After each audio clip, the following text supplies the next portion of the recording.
یہ بیان چل رہا ہے حضرت جی مولانا سعد صاحب کا، اور بیان کا موضوع ہے مسجد کی آبادی کو لے کر۔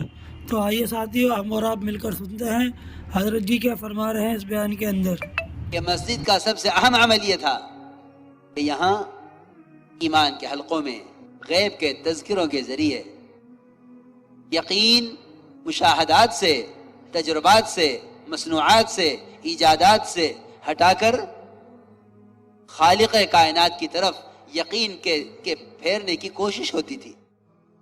حیات الصحابہ میں صحابہ کے ایمان کے حلقے ثابت کرنے کے بعد آگے لکھا ہے کہ وہاں تجربات اور مشاہدات کا انکار کرایا جاتا تھا ایمان کے حلقوں میں۔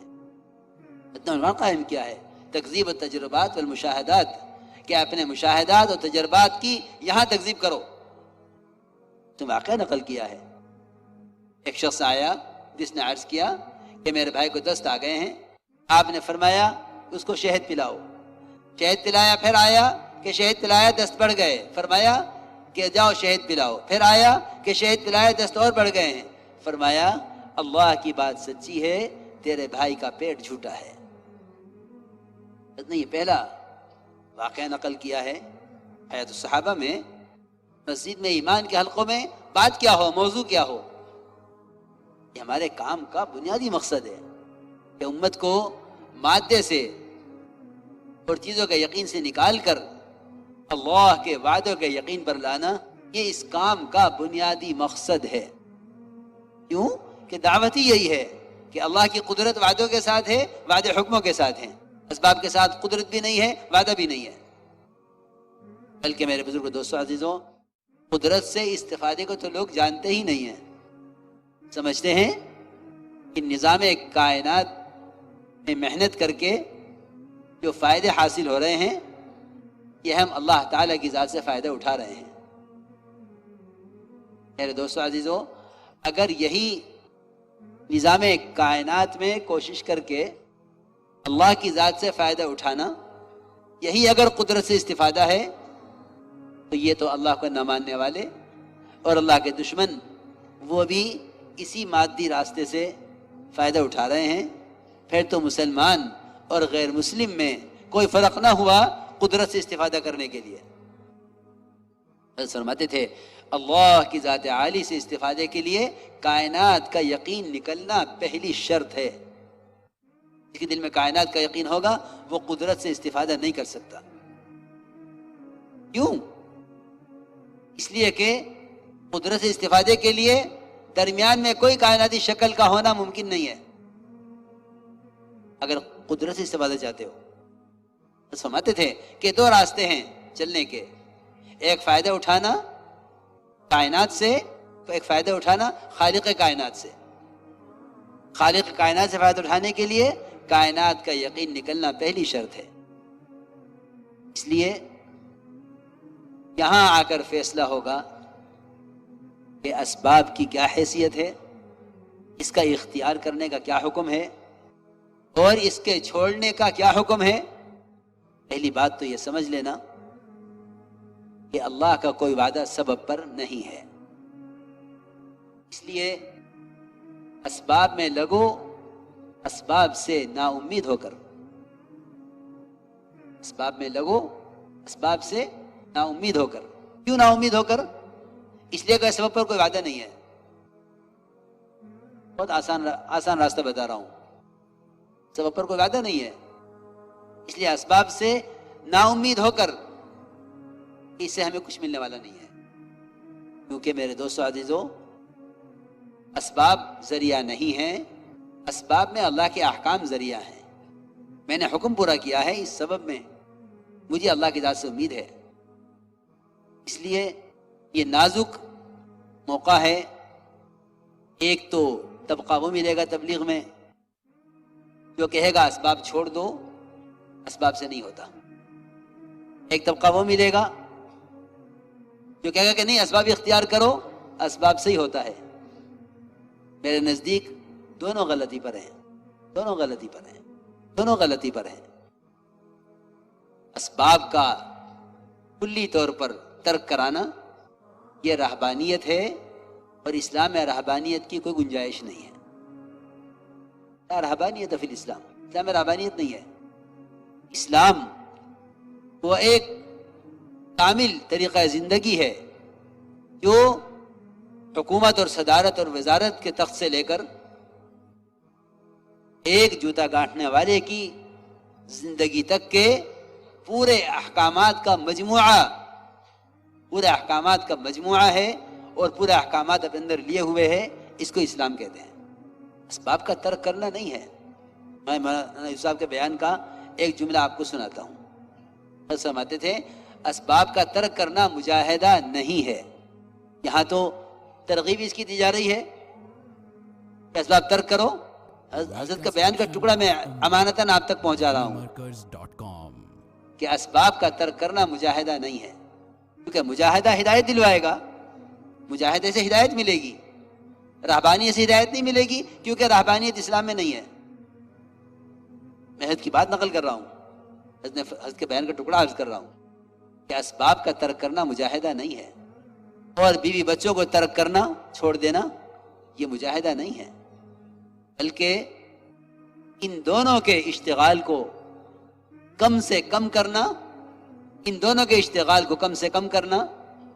اور امت تک دین پہنچانا، اپنی ذات سے خود دین پر آنا، امت کو دین پر لانا، اس کے لیے وقت کا فارغ کرنا، یہ مجاہدہ ہے.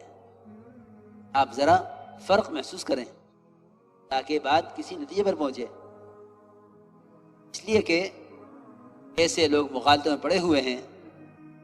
میری سبب اختیار کرتا ہوں تو لوگ کہتے ہیں کہ یقین نہیں بنا. کیا انبیاء اور صحابہ نعوذ باللہ نقل کفر نباشت، کیا ان کے پاس ایمان نہیں تھا؟ کیا یہ ایمان سے فارغ تھے؟ نعوذ باللہ. ابوبکر صدیق رضی اللہ تعالی عنہ خلافت ملتے ہی یہ نہیں میں تو امام صاحب ہو گیا ہوں، میں زیارت نہیں کروں گا، اب تو میں امام صاحب ہوں، مجھے امامت کی تنخواہ ملے گی. یہ نہیں کہ میں مدرس صاحب ہوں، میں زیارت نہیں کروں گا کیونکہ میں مدرس ہوں، اب مجھے مدرس ہونے کی تنخواہ ملے گی. نہیں، سب سے بڑی ذمہ داری پوری امت کی خلیفہ اول ابوبکر صدیق رضی اللہ عنہ کے اوپر آئی، اور ادھر خلافت ملی، ادھر کندھے پر چادر ڈال کر بازار کی طرف چلنے لگے. اچھا لوگوں نے کہاں جا رہے ہیں؟ بچوں کے لیے کمانے کے لیے جا رہا ہوں. یہ کہنا کہ امیر المومنین کے لیے تجارت کرنا مناسب نہیں ہے، یہ ترجمہ غلط کرتے ہیں. بلکہ اس کا مطلب یہ تھا کہ امیر المومنین آپ کا خلافت کی ذمہ داری کے ساتھ تجارت کی مشغولی وہ خلافت کے کام پورے نہیں ہونے دے گی. ہم آپ کو تجارت کا بدل دیں گے، خلافت کا تو کوئی بدل نہیں ہے. ہم آپ کو تجارت کا بدل دیں گے، آپ کو وظیفہ دیں گے، آپ امور خلافت دیکھیے. تجارت سے مشورہ کر کے روکا گیا، امور خلافت کی مشغولی کی وجہ سے ایسا جرم اور ایک ایسا عیب سمجھے جانے لگا کہ اچھا آپ بھی تجارت کر رہے ہیں. میں آپ کو حقیقت بتلاؤں، یہ لفظ مشرکین کہا کرتے تھے محمد صلی اللہ علیہ وسلم کے بارے میں. یہ کیسا رسول؟ یہ بھی کوئی نبی ہوا؟ کھانا بھی کھاتا ہے، بازار بھی جاتا ہے، چیزوں کا بھاؤ بھی کرتا ہے، یہ کیسا نبی؟ علی حضر رسول یاکل الطعام ویمشی فی الاسواق، یہ کیسا نبی؟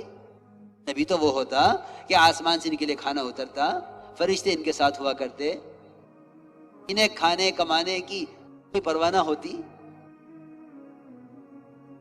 یہ کیسا رسول؟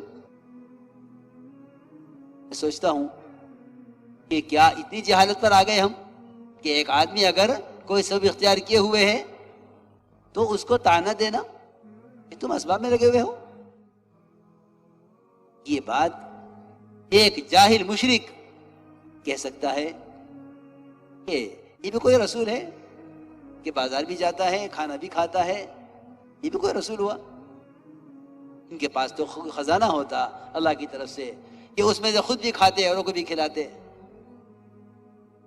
میرے دوستو عزیزو، میری ساری بات کا خلاصہ یہ تھا کہ اسباب ترک کرنے کا اور اسباب کے چھوڑنے کا نہ کہیں حکم ہے، نہ کہیں اشارہ ہے، اور نہ تبلیغ اور اس محنت کا یہ مقصد ہے. بلکہ میں آپ سے مزید عرض کر دوں کہ اگر کسی کام کرنے والے کا ایمان یہاں تک بھی پہنچ جائے کہ اس کو کھانے تیار آسمان سے اترنے لگیں، یاد رکھنا یہ ایمان کا منتہا نہیں ہے، اور یہ ایمان کا مقتضا نہیں ہے، یہ ایمان کا تقاضا نہیں ہے. ایمان کا تقاضا صرف اور صرف اللہ کی اطاعت، اللہ کو راضی کرنے کے لیے محمد صلی اللہ علیہ وسلم کے طریقے پر. یہ ایمان کا خلاصہ ہے، یہ ایمان کا خلاصہ ہے. اس میں کوئی شک نہیں کہ ہمیں اللہ کے وعدوں کو اتنا بیان کرنا ہے کہ جس سے اسباب نظروں میں بے حیثیت اور اسباب نظروں میں اور دل سے اس کا خیال بھی نکل جائے کہ اس سبب سے کچھ ملنے کی امید ہے. کیونکہ امید مخلوق سے اور خالق سے، مخلوق سے اور خالق سے، ان دونوں سے امید دل میں جمع نہیں ہو سکتی. اور دو دل لانے کسی کے سینے میں دو دل بنائے نہیں ہیں. امید صرف اللہ سے ہے. اور واقعی اللہ تعالیٰ اس شخص کو اسباب پر بادشاہ بنا دیتے ہیں جو امید کا تعلق اللہ کے غیر سے پوری طرح منقطع کر لے. السلام علیکم. اگر اس ویڈیو سے آپ کے ایمان کو تازگی ملی ہو تو لائک اور شیئر ضرور کریں اپنے ساتھیوں اور دوستوں کے ساتھ. اور ساتھیوں، اس بیان کے متعلق آپ کی جو بھی رائے ہو آپ اپنی رائے ہمارے ساتھ ضرور شیئر کریں. پھر ملیں گے اسی طرح اور کئی نئی بیان نئی اپڈیٹ کو لے کر. جب تک آپ حضرات اپنی دعا میں ہمیں یاد رکھنا. السلام علیکم ورحمۃ اللہ وبرکاتہ.